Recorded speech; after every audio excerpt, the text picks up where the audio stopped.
Hai semua, resipi ayam kicap yang betul-betul sedap adalah sangat ringkas cara penyediaannya. Tapi langkah-langkah kena betul supaya kicap dan bahan-bahan tumisan melekat elok pada isi ayam. Dan rasa sampai ke tulang-tulangnya sekali. Bila ratah tulang pun, hei sedap betul. Ada dua bahan rahsia penyedap ayam kicap ni. Umi akan sharekan dalam video ni. Menu yang satu ni tak perlu pun lauk lain. Cukup ayam kicap, digandingkan pula dengan sambal gesek dan ulam-ulaman segar, memang padu habislah. Boleh bertambah-tambah nasi. Okey, jom ke dapur. Kita mulakan dengan bahan-bahan untuk buat ayam kicap. 3 ulas bawang putih, 1 inci halia, 2 batang serai diketuk, 1 sudu kecil serbuk kunyit, setengah sudu kecil rempah kari daging, 1 inci gula melaka, sedikit air asam jawa, 2 helai daun pandan simpulkan, 1 sudu kecil garam, 2 tangkai daun kari, 5 batang cili padi merah, 1 biji bawang besar, bawang Holland Umi guna suku biji je. Cube pati ayam guna setengah saja nanti. Kicap manis, sos tiram, sedikit air, dan akhir sekali lebih kurang 1 kilogram ayam yang dah dibasuh bersih. Cara-caranya, perapkan ayam dengan garam dan kunyit sekitar 30 minit. Ini perapan yang cukup ringkas untuk beri rasa masing-masing sikit kepada ayam selain rasa kicap. Sementara tunggu ayam siap diperap, tumbuk bawang putih hingga lumat.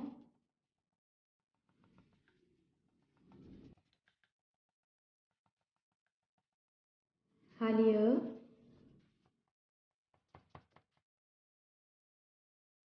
tumbuk pula bawang besar, dan akhir sekali tumbuk cili padi. Tumbuk bahan-bahan ni hingga betul-betul lumat.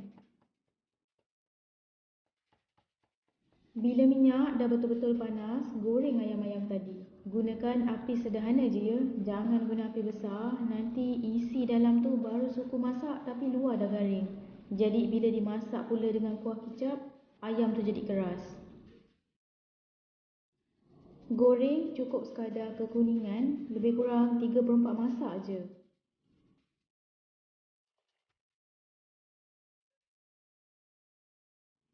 Bila dah kekuningan gini, kira okey dah tu. Teruskan ayam-ayam tersebut.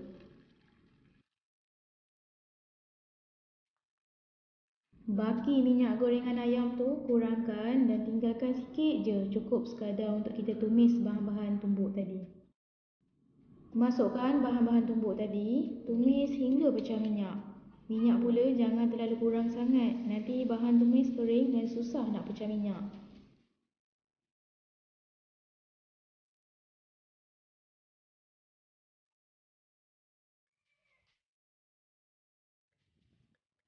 Masukkan serai yang dah diketuk, sambung tumis lagi hingga naik aroma wangi serai. Tujuan Umi letak serai ni selain mampu hilangkan bau hanyir ayam, ia dapat beri aroma yang wangi dan rasa sedap pada kuah kicap. Dah betul-betul pecah minyak, campakkan pula 1 tangkai daun kari dahulu. Gaul sebati hingga naik aroma daun kari pula. Daun kari ni juga dapat bangkitkan aroma wangi pada kuah kicap kita. Ada juga yang lebih suka tumbuk sekali dengan bahan tumis. Ikutlah cita rasa masing-masing. Kalau tak nak anak-anak kutip letak tepi pinggan tu, tumbukkan je. Biar tak nampak helai-helai daun kari tu dan diorang makan je semua.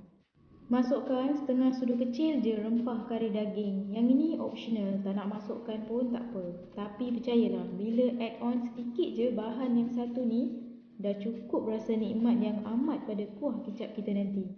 Tambahkan sedikit air, biar ada berkuah supaya bahan-bahan masak elok dan air ni nanti bantu kuah kicap menyerap sempurna dalam isi ayam. Rasa ayam pun juicy-juicy gitu, tak kering sangat. Selain ia berfungsi membantu untuk empukkan ayam yang 3/4 masak tadi. Masukkan gula melaka, kicap manis. Nak rasa kuah yang lebih sedap, guna kicap manis dari jenama Jalin, Inak atau Tamim. Lebih kurang 1 sudu besar sos tiram, air asam jawa dan campakkan daun pandan. Gabungan serai, daun kari dan daun pandan inilah yang membuatkan kuah kicap ni terlajak sedap dan wangi sangat. Bila makan tu boleh naikkan selera. Akhir sekali, masukkan ayam-ayam yang dah digoreng. Gaul-gaul biar sebati.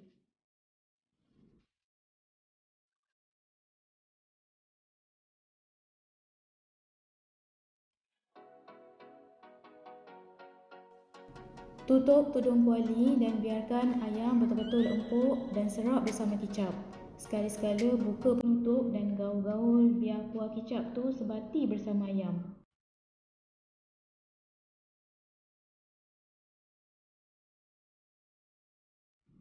Masukkan setengah je cube pati ayam. Yang ini optional je, tambah rasa sedap pada ayam kicap ni. Tak perlu dah tambah garam sebab sos tiram. Garam yang dilumur pada ayam sebelum digoreng tadi dan cube pati ayam ni dah ngam elok rasa masinnya. Gula melaka yang dimasukkan tadi juga membantu untuk hasilkan ayam kicap yang sedikit berkaramel, selain berfungsi untuk memekatkan kuah kicap. Tengok tu, kuah kicap pun dah nampak pekat sedikit. Sambung masak sekejap, tutup tudung periuk. Bila kuah kicap dah melekat berpalik elok pada bahagian ayam, baru masukkan bawang Holland yang dah diiris nipis. Gaul-gaul hingga bawang layu sedikit. Kuah kicap pun dah nampak pekat dan melekat elok pada isi ayam. Kira dah okey dah ni, bolehlah tutup api. Okey, siap dah ayam kicap ala 3 budak gemuk. Seterusnya, bahan-bahan untuk sambal gesek: 3 ulas bawang putih, 2 sudu besar air asam jawa, 1 biji bawang besar, 7 biji cili padi merah, 25 batang cili padi burung warna hijau, setengah inci belacan, secubit garam dan akhir sekali 1 sudu besar gula Casper. Tumbuk bawang putih, tumbuk kasar-kasar je.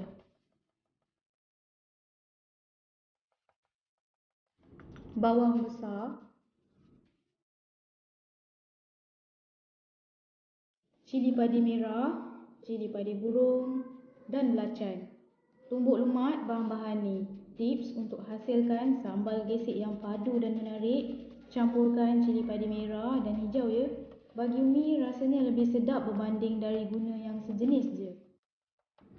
Panaskan sedikit minyak, masak cili padi dan bawang ni hingga layu dan pecah minyak. Tujuan Umi masak cili-cili ni supaya tak sakit perut bila makan. Sebab ada jenis orang yang sensitif perutnya. Kan meragam je, tak senang duduk dia buatnya. Masukkan air asam jawa. Kalau ada paste asam jawa adabi tu boleh guna. Sebab tu memang dah pekat dan tak perlu bancuh-bancuh lagi dah. Masukkan pula garam dan gula. Gaul sebati dan masak hingga bahan-bahan sambal gesek ni layu dan kering sedikit.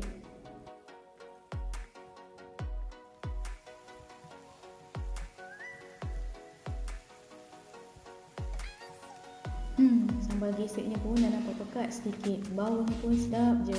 Naik bau belacan tu. Okey, dah siap. Bolehlah tutup api. Okey, sambal gesek pun dah siap. Hidang ayam kicap ala 3 budak gemuk dan sambal gesek bersama nasi panas-panas. Memang padu teruklah rasanya. Rugilah anda kalau tak cuba. Banyak lagi resipi-resipi menarik di channel ni. Jangan lupa subscribe, like, tekan lonceng untuk dapatkan notification setiap kali Umi upload video dan tolong share-sharekan ya. Terima kasih.